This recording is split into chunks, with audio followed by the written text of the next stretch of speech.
Good morning to all. Welcome back to the concept of valuation of goodwill.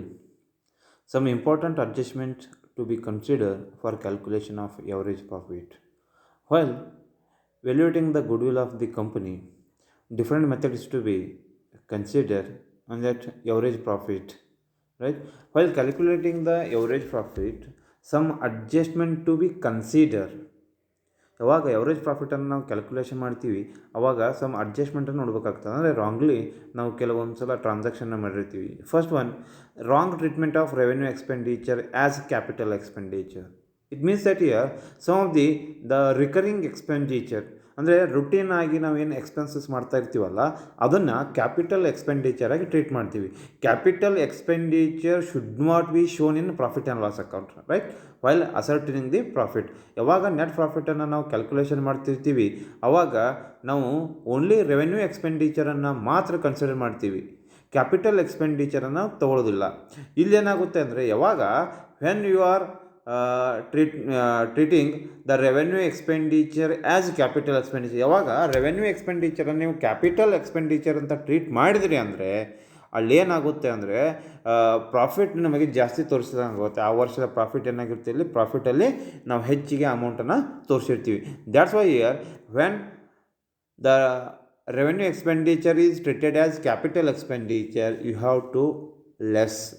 ನೀವೇನು ಮಾಡಬೇಕಾಗುತ್ತೆ, ಇಲ್ಲಿ revenue ಎಕ್ಸ್ಪೆಂಡಿಚರನ್ನು capital expenditure ಆಗಿ treat ಮಾಡಿದ್ರಿ ಅಂದರೆ ನಾವೇನು ಮಾಡಬೇಕು, ಇಲ್ಲಿ ಎಷ್ಟು ಅಮೌಂಟ್ ಆಫ್ ಎಕ್ಸ್ಪೆಂಡಿಚರನ್ನು ನಾವು ಕ್ಯಾಪಿಟಲ್ ಎಕ್ಸ್ಪೆಂಡಿಚರ್ ಅಂತೇಳಿ ಟ್ರೀಟ್ ಮಾಡಿರ್ತೀವಲ್ಲ ಅಷ್ಟು ಅಮೌಂಟನ್ನು ಇಲ್ಲಿ ಪ್ರಾಫಿಟಲ್ಲಿ ಲೆಸ್ ಮಾಡ್ಕೊಳ್ಬೇಕು. ಈಗ ಫಾರ್ ಎಕ್ಸಾಂಪಲ್ ಈಗ ರೆವೆನ್ಯೂ ಎಕ್ಸ್ಪೆಂಡಿಚರ್ 10,000 rupees ಅದ, ಅದನ್ನು ನಾವು ಕ್ಯಾಪಿಟಲ್ ಎಕ್ಸ್ಪೆಂಡಿಚರ್ ಆಗಿ ಟ್ರೀಟ್ ಮಾಡಿರ್ತೀವಿ. ಕ್ಯಾಪಿಟಲ್ ಎಕ್ಸ್ಪೆಂಡಿಚರ್ ಅಂತ ಬಂದಾಗ ನಾವು ಎಲ್ಲಿ ಮಾಡ್ತೀವಿ, ನಾರ್ಮಲಿ ಅಸೆಟ್ ಅಂತ ಟ್ರೀಟ್ ಮಾಡಿ ಅಸೆಟ್ ಸೈಡಲ್ಲಿ ತೋರಿಸಿರ್ತೀವಿ. ಆದರೆ ಅದನ್ನು ಆ್ಯಕ್ಚುಲ್ ಎಲ್ಲಿ ತೋರಿಸ್ಬೇಕು, ಪ್ರಾಫಿಟ್ ಆ್ಯಂಡ್ ಲಾಸ್ ಅಕೌಂಟಲ್ಲಿ ತೋರಿಸ್ಬೇಕಾಗುತ್ತೆ.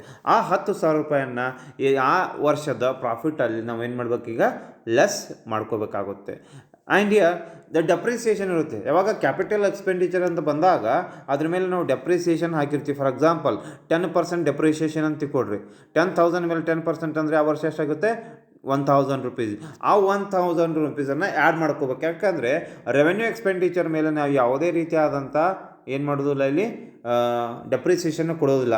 That's why year when you are wrongly treated the revenue expenditure as capital expenditure, you have to less the actual amount and add the depreciation amount. This is the first one. Then second one ಏನು ಹೇಳ್ತೀವಿ, wrong treatment of capital expenditure as revenue expenditure. ಇಲ್ಲಿ voice ವರ್ಸ opposite ಇರುತ್ತೆ. ಯಾವಾಗ capital ಎಕ್ಸ್ಪೆಂಡಿಚರನ್ನು ನಾವು revenue expenditure ಅಂತ ತೊಗೊಂಡ್ವಿ ಅಂದರೆ ನಾವು ಬ್ಯಾಲೆನ್ಸ್ ಶೀಟ್ ಅಸೆಟ್ ಸೈಡಲ್ಲಿ ತೋರಿಸುವಂಥ ಅಮೌಂಟನ್ನು profit and loss account debit ಸೈಡಲ್ಲಿ ತೋರಿಸಿದಾಗ ಅಲ್ಲೇನಾಗುತ್ತೆ ಅಂದರೆ ಪ್ರಾಫಿಟ್ ಅಮೌಂಟ್ ಆ ವರ್ಷದ ಲಾಭದಲ್ಲಿ ಕಡಿಮೆ ಆಗುತ್ತೆ ಅಷ್ಟು ಅಮೌಂಟ್. ಅದಕ್ಕಾಗಿ ಇಲ್ಲೇನು ಮಾಡ್ತೀವಿ ಅಂದರೆ wrong treatment of capital expenditure as revenue expenditure ಅಂತ ಬಂದಾಗ you have to add that much amount. ಎಷ್ಟು ಅಮೌಂಟನ್ನು ನಾವು ರೆವೆನ್ಯೂ ಎಕ್ಸ್ಪೆಂಡಿಚರ್ ಅಂತ ತೋರಿಸಿರ್ತೀವಲ್ಲ ಅಷ್ಟು ಅಮೌಂಟನ್ನು ಏನು ಮಾಡಬೇಕು, ಇಲ್ಲಿ ಯಾರು ಮಾಡ್ಕೊಳ್ಬೇಕು, ಆ ಕ್ಯಾಪಿಟಲ್ ಎಕ್ಸ್ಪೆಂಡಿಚರ್ ಏನು ಅಮೌಂಟ್ ಅದ ಅಷ್ಟು ಡೆಪ್ರಿಸಿಯೇಷನನ್ನು ಇಲ್ಲಿ ಲೆಸ್ ಮಾಡಬೇಕಾಗುತ್ತೆ. Same example 10,000 rupees capital expenditure ಅದ, ಅದನ್ನು ನಾವು ಏನು ಮಾಡಿದ್ವಿ, profit and loss account debit ಸೈಡಲ್ಲಿ ತೋರಿಸಿದ್ದೀವಿ. ಆ 10,000 rupeesನ್ನು ಏನು ಮಾಡಬೇಕೀಗ, ಆ ವರ್ಷದ ಪ್ರಾಫಿಟ್ಗೆ ಆ್ಯಡ್ ಮಾಡ್ಕೊಳ್ಬೇಕು.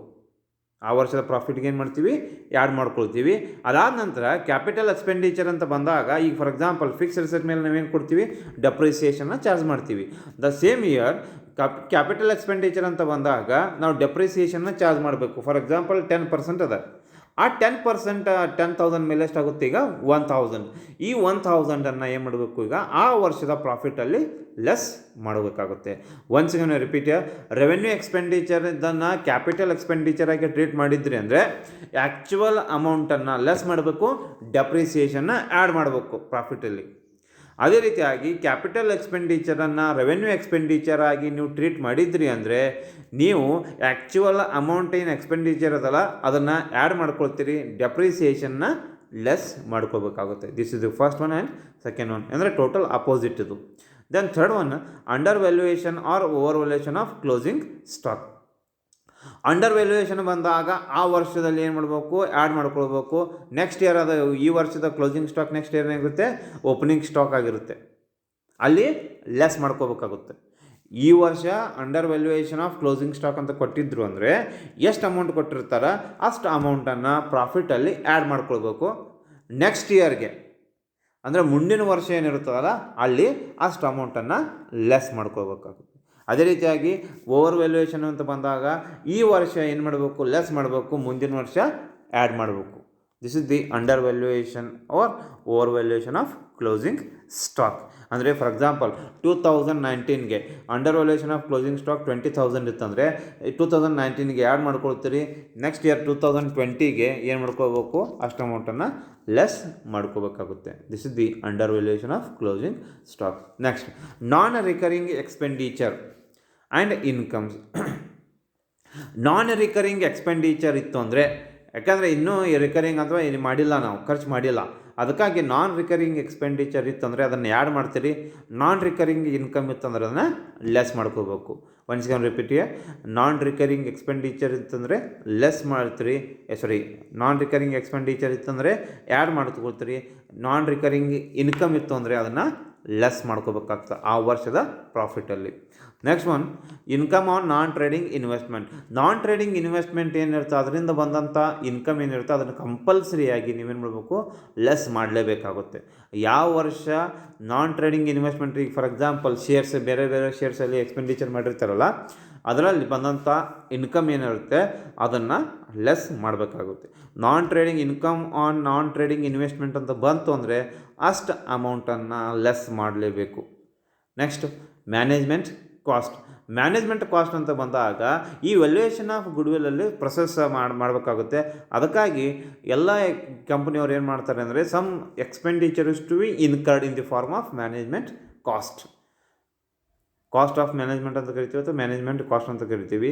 ಇಲ್ಲಿ ಎಷ್ಟು ಅಮೌಂಟ್ ಇರುತ್ತದ ಅದನ್ನು ಪ್ರತಿ ವರ್ಷ ಕೂಡ ಅಷ್ಟು ಪ್ರಾಫಿಟಿಂದ ಏನು ಮಾಡಬೇಕಾಗುತ್ತೆ, ಅಲ್ಲಿ ಲೆಸ್ ಮಾಡಲೇಬೇಕಾಗುತ್ತೆ. These are the some adjustment to be consider for calculation of the actual average profit.